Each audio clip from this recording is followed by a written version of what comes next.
ఈరోజైతే ఎండ్రకాయల కర్రీ ఎలా చేద్దాం చూద్దాం రండి. ఎండ్రకాయలని ఫస్ట్ బాగా క్లీన్ చేసి పక్కన పెట్టుకోవాలండి. తర్వాత కొంచెం ఉప్పు, పసుపు అవన్నీ వేసి కూడా కొంచెం క్లీన్ చేసుకోండి. ఏమంటే ఆ స్మెల్ లేకుండా ఉంటుంది, నీసు వాసన లేకుండా. అందుకే పసుపు ఉప్పు వేసి క్లీన్ చేసి పక్కన పెట్టుకోండి. ఒక జార్ తీసుకొని కొబ్బరి ముక్కలు బాగా చిన్న చిన్నవిగా కట్ చేసి వేసుకోండి. వేసుకున్నాక తర్వాత మిరియాలు, వెల్లుల్లి అవన్నీ వేసుకొని మిక్సీ పట్టుకోండి. ఇవన్నీ కొంచెం మిక్సీ పట్టేయండి, ఒక తిప్పేసి. తర్వాత తీసి దాంట్లోనే టమాటాలు వేసి మిక్సీ పట్టేయండి కాస్త. అవి కూడా ఫైన్ పేస్ట్గా మిక్సీ పట్టి పక్కన పెట్టుకోండి.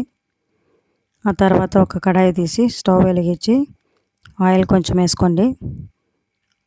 ఆయిల్ బాగా వేడెక్కినాక ఎర్రగడ్డలు, పచ్చిమిరపకాయ, కరివేపాకు అవన్నీ వేసి కొంచెం బాగా వేగనించి అల్లం వెల్లుల్లి పేస్ట్ వేసుకోండి. అల్లం వెల్లుల్లి పేస్ట్ కూడా బాగా వేగాలి. అది కూడా వేగిందాక ఆ పచ్చి స్మెల్ అంతా పోయేదాకా, అల్లం వెల్లుల్లి పేస్టు పచ్చి స్మెల్ అంతా పోయేదాకా వేయించినాక గంట కారము, మీకు తగ్గట్టు కారం ఎంత కావాలో అంత కారం వేసుకోండి. చిటికెడు పసుపు వేసుకోండి. వేసుకొని కొంచెం అవి కూడా బాగా వేయించండి. నూనెలో బాగా వేయించినాక ఈ మిక్సీ పట్టిన పేస్ట్ని దాంట్లో ఎత్తి వేసేయండి.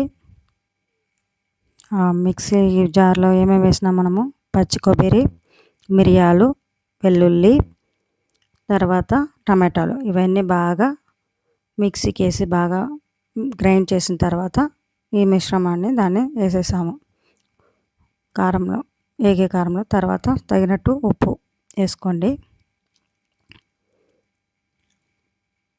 ఆ ఉప్పు అంతా బాగా మిశ్రమం అంతా బాగా పచ్చి స్మెల్ అంతా పోయేదాకా, టమాటాలు, కొబ్బరి స్మెల్, ఎల్లిపాయ స్మెల్ అంతా వెళ్ళిన తర్వాత ఈ ఎండ్రకాయలు క్లీన్ చేసి పెట్టిన ఎండ్రకాయలని దాంట్లో వేసేయండి.